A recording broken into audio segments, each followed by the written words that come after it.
Dinda Hau tak tinggal diam saat mengetahui Ray Mbayang digoda saat posting bareng Baby Arsyaka.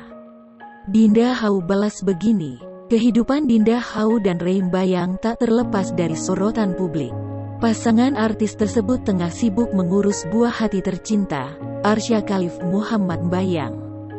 Baik Dinda atau Ray kerap memamerkan kebersamaan bareng putra tampannya. Belum lama ini, pria 22 tahun membagikan potret bareng Baby Arsyaka. Hal itu diketahui dari unggahan Instagram @ray_mbayang yang dibagikan Jumat tanggal 23 Juli tahun 2021. Dari unggahan di atas, Ray Mbayang tampak membagikan 3 fotonya bersama Baby Arsyaka. Tampak Ray menggendong dan memandang sang putra dengan penuh kasih. Dinda Hau langsung memberikan komentar dengan menyebut Ray dan Baby Arsyaka adalah kedua lelaki miliknya.